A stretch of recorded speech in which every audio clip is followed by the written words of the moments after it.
Hey, Colby, I'm so excited that you are here on the Sarah Hall Show. And I'm really excited for you to share your background and your story and kind of what you're going through in business with everyone here. So let's just start with a little bit of an intro about who you are and what brought you to become not only a dietitian, but a trainer and a chef. I make jokes that you are like three people in one. Yeah. Hey, Sarah. Thanks for having me on the show. I'm super excited to be here. So, yeah, my name is Colby Tebow, soon to be a different last name. I'm engaged. We're getting married next year. So, I am almost 27 years old, and I am in chronological order, trained chef, registered dietitian, personal trainer, and CEO of my company called Triad Performance and Nutrition.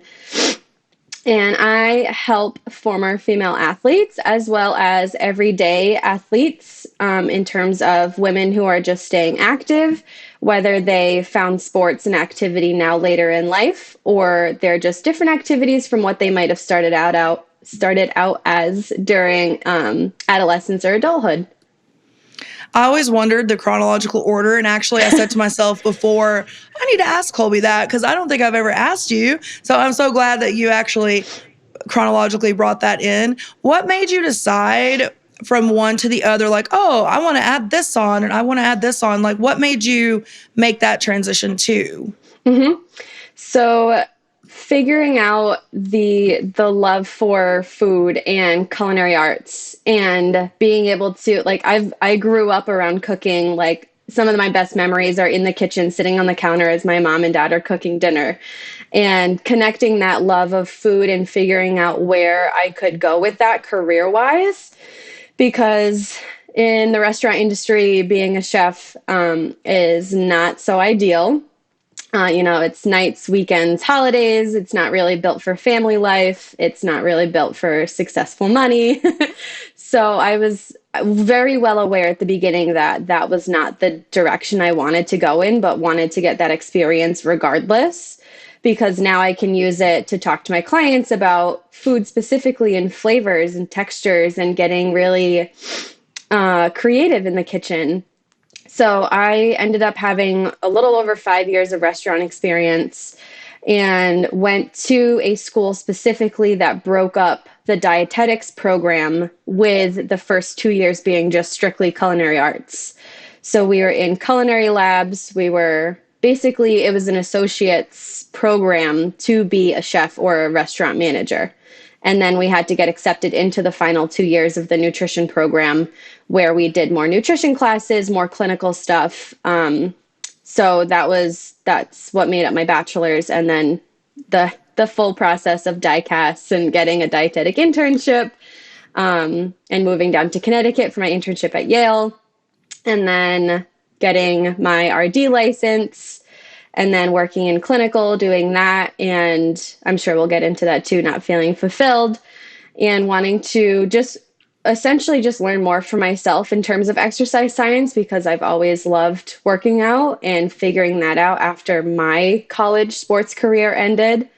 So tacked on personal training and then blended it all together in the business. And we've been here for a little over a year and a half now. You just have so much experience, and like for your age, like being so young, you just seem to have so much wisdom in all these different areas that you bring to your clients, and so when it comes to working with your clients, what do you do with your clients? Tell everybody that's listening how you kind of developed your former female athlete division. Now we're going into the everyday athlete, but what are some of your philosophies and how you work with your clients? Yeah, so I have always come from a place of balance, and I feel like that term has been thrown around a lot. And it, to me and to my program and to my clients, it means really delving into every aspect of our lives that I can at least help. Like I'm not going to sit here and pretend I'm a psychologist and go into that stuff. But Right. it's talking about food and our nutritional choices, and then how those relate to our exercise and fitness choices, and vice versa. They relate back and forth. And we talk about sleep, we talk about mindset, we talk about having a balanced lifestyle with self-care and just taking care of ourselves so we can reach our long-term goals now in terms of health and fitness and find a sustainable way to just keep it going. So it doesn't have to be the back and forth, the yo-yo back and forth of this diet or this fad and failing and trying to do it again over and over again. Yeah. So with your coaching with these, everyday athletes and former female athletes, one thing that I find from working with a lot of new entrepreneurs, but also a lot of seasoned entrepreneurs, is newer entrepreneurs feel like they have to go in and that first client have everything perfected. Whereas I know from when I started my coaching 8 years ago, and probably where you started yours a year and a half ago, we have to be open to letting those first few clients help us understand what they need from us and then slowly evolve your offer. But have you had any breakthroughs with like working with clients from like the first 5 or so compared to where you are now that may benefit someone listening, like overthinking the coaching process and what they need to have a successful coaching relationship? So maybe breakthroughs in how you've evolved as a coach and in your offer. Yeah, absolutely. My first couple clients were people that were close to me in my inner circle. Yeah. They were kind of like the test rabbits at that point. But I feel like being communicative about that and transparent about that with them as well is a huge deal. Like not trying to be sly about it or not being secretive about it really helped, because at the end of working with those couple clients, we could sit down and say like, hey, what did you think about things? What can we evolve from here? What can we change from here? But those first couple clients, I didn't have a spaced out curriculum. I didn't have graphics. I didn't have handouts. I didn't have my website. Like everything was just pretty much show up to the video call and, hey, what are you struggling with this week? How can we help? And just going kind of off the cuff in that realm, and then used all of their struggles and kind of found a little bit of a pattern to go through. Okay, it would make sense to do this first, or it would make sense to wait for the very kind of end because we have that close relationship now, right? Not bringing up body acceptance and body image off the cuff in session number 1, because that probably wouldn't go so well. So figuring that out and then putting it together in more of a structured program with curriculum that I'm now working towards, including more of the everyday athletes, working with figuring out how the curriculum works in that sense and making sure that it covers all of the bases with the niche expanding a little bit. Yeah, so I think that's an important point that I can maybe expand on a little bit. So for those of you that are listening, Colby decided, and we decided together that, wow, there's so much more impact that she can make outside the former female athlete arena, because we can add on more of like a second division for that everyday athlete that maybe didn't play college sports but is in CrossFit or runs or in Orange Theory even, and all kinds of other everyday athletes. I mean, sometimes moms are everyday athletes with everything we have to juggle, you know what I mean? But basically what we found with Colby's, experience and everything, we wanted to not put her in a box. And I get so tired online of hearing like these small little packaged up niche boxes, you know what I mean? And you don't really have to do that as long as it doesn't conflict or compete in the marketplace with your own content, right? So we're going to easily be able to flow Colby's new evolved content back in with her everyday or her former female athlete content as well. So it's not drastically different. But with the coaching offer, what's cool is now we have built that foundation with one division, so to speak. Now we're building her second division. So she's already created a curriculum once. Now we just do it again. And we're actually reviewing that this week, which is cool that we're talking about it today. But the whole point I'm making is that you don't have to be stuck in a box. You don't have to stay in the same place in business. You need to be willing to evolve. And that's what I commend you about, because you don't get frustrated. You don't give up on anything. We just continue to roll and evolve what you're doing. So that's great. And I think the next thing I want to talk about, because nobody really talks about this and we were kind of chit-chatting about it before our interview, I want to also hear struggles that people have gone through. And I know my listeners don't want to hear just all the good. They want to hear some of the bad and how you overcame problems. So is there any particular struggle that you've had in your year and a half that you feel like, man, it was a struggle, but I pushed through it and I overcame it, or just anything that you want to talk about that hasn't been so easy as an entrepreneur? Yeah, I think two main ones that come to me off the bat with the struggles in being a new entrepreneur, especially at a younger age. Yeah. I, from the beginning, didn't really realize how much of a connection that my business and myself had, which blows my mind, like why that hadn't crossed my mind ahead of time. But really figuring out, wow, my business is almost a direct reflection of where my mindset is and where my motivation and passion and all of these things that we talk about mindset wise. I had no idea that it would be such a one-to-one connection. So figuring out that struggle and figuring out where I need to be in my headspace, but not necessarily forcing it either, because and we talk about this in the program too, like when you're in a certain phase during the month and you feel like it's a struggle bus. So not having to force through it, but understanding that, okay, these are going to be more like my back end days where I go through emails or really soft, easy things instead of, okay, I'm showing up with content when I feel the best. So really working through that and not being forceful about it either, I think has been super helpful.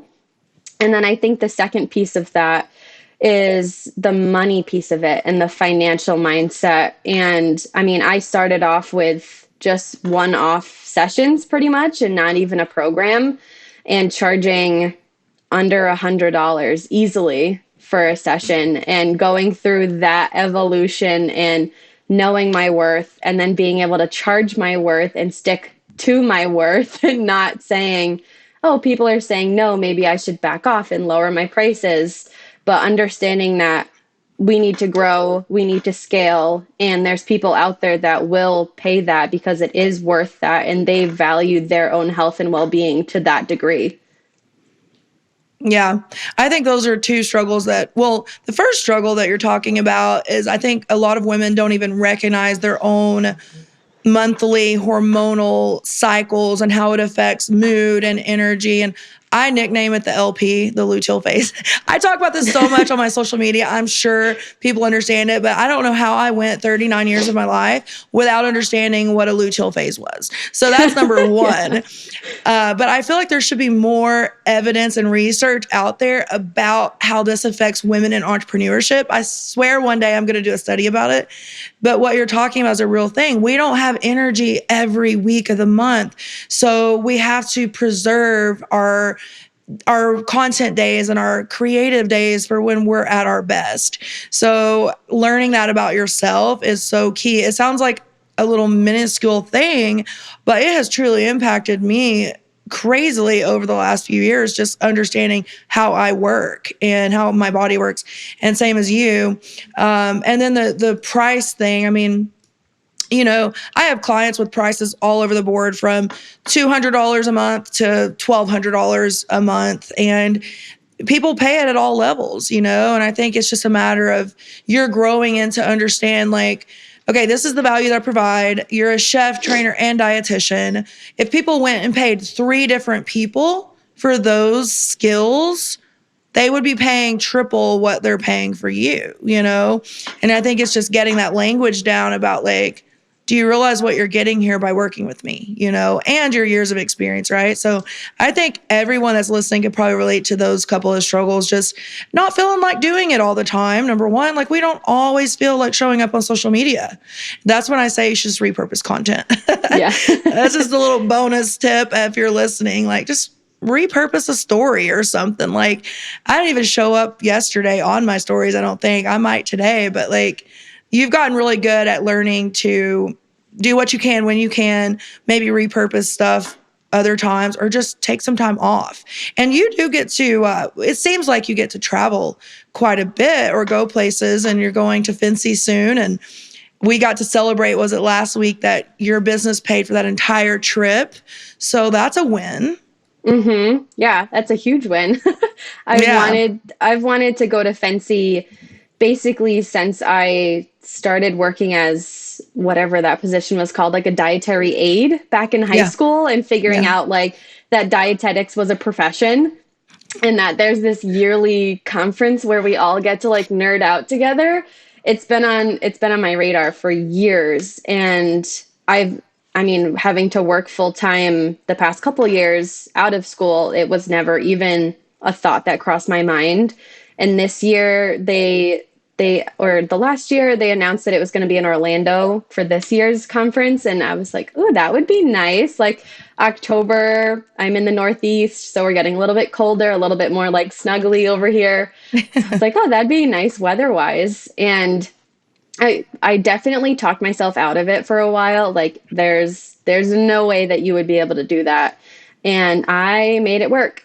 And I planned and was very type A dietitian about it and figured it out. And yeah, everything, flights, hotel, travel, food, everything is going to be paid for strictly by the business.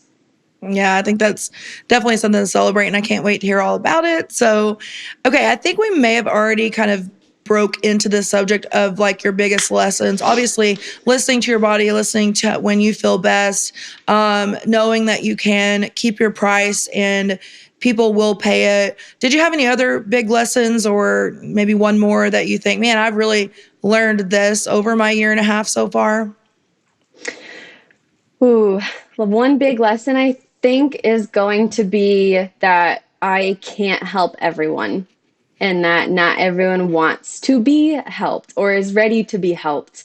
So being comfortable with the no's, being comfortable with the rejections or the objections and all of the the ones that we get on a daily basis, and finding the misconnection that it's not a direct reflection of me, myself, or my abilities, but it could be something going on in their life. It could be a mind block that they're having. It could be like truly financial on their end, and not being able to take it personally and let it affect the business directly, I think has been a huge lesson, and one that I'll probably continue learning and continue working forward through.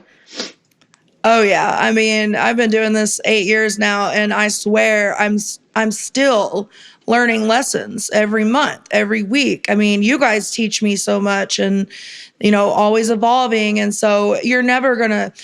I think it's the buzzkill of entrepreneurship if you stop learning. So I always say you're never gonna stop learning and evolving, and be open to it, embrace it, like you just said, because I think so many times when newer entrepreneurs in the first 1 to 2 years. And I bet, Colby, you could probably look and say, hey, my first 3 months compared to where I am now, a year and a half, we take everything so darn personal, and we get in the feels of things and the emotions. Oh, they said no. It must be something wrong with me, or it must be I said something wrong, or I made them upset. Or it's always like we're internalizing someone else's lack of communication or someone else's negativity or something. We're taking that in that first part of entrepreneurship and thinking we're making it about us. You know what I mean? And like you said, it's the rejections and the objections. I love that. They're very normal, and it's just a part of business. And the faster you learn to embrace those things, use it as a learning lesson, and move the heck on,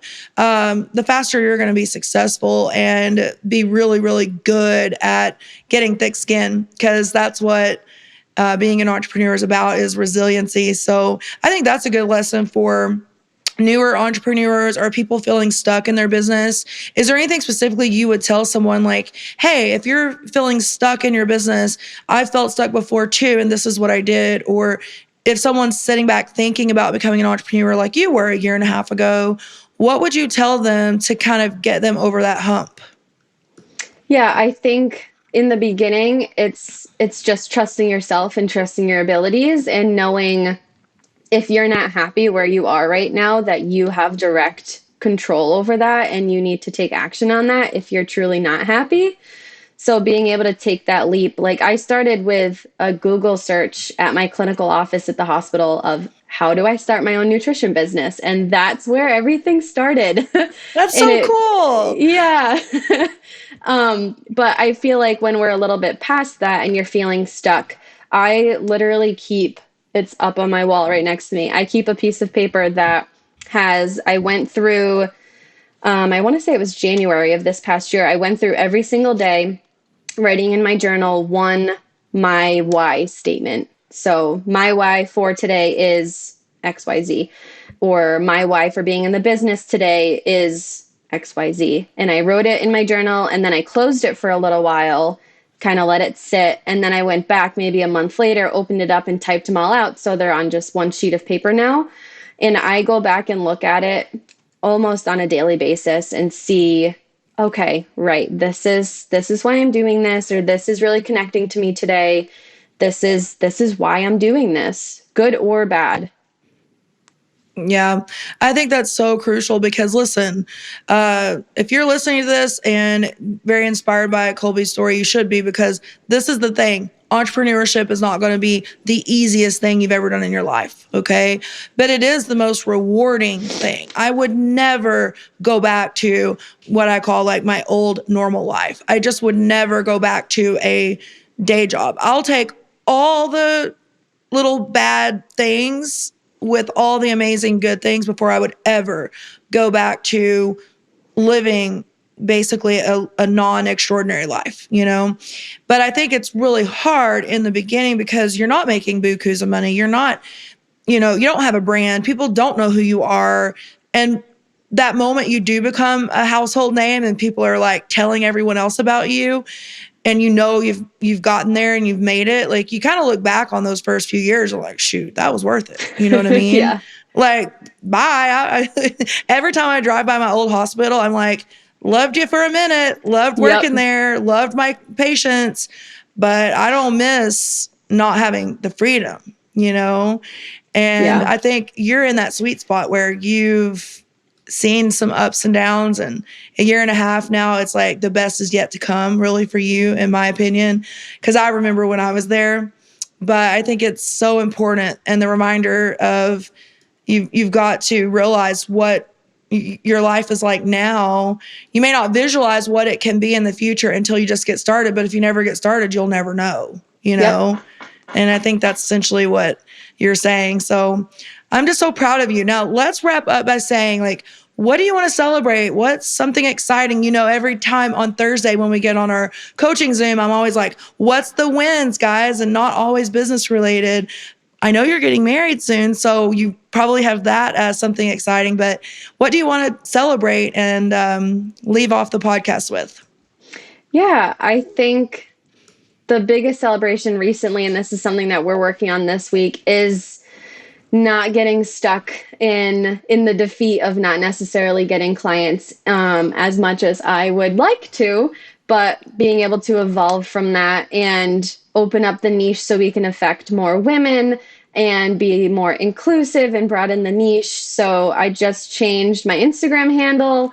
We are working on evolving the content to reach more women in the space, and working on revamping my group program and my signature offer. And I think one of the biggest celebrations in that as well is going to be a challenge with a master class that we are working on the details for. So that is going to be super exciting and something that I've never done before, but I'm super excited to work through and, again, share on the new handle and the new content. Yeah, I know it's scary to change your handle because I think you knew, but I don't know if some of my listeners knew or viewers knew, but I used to be the cool dietitian and everyone knew me as that. And it was so hard for me to change my handle. Some people are out here changing their handles every 2 weeks, but you've had your handle for a while. And I know it was hard, but your new handle, it just encompasses everything that you are and can be for people. And I'm excited about it. Yeah, me too. Yeah. So also, when's the wedding? We are getting married almost in a year. So next October 21st.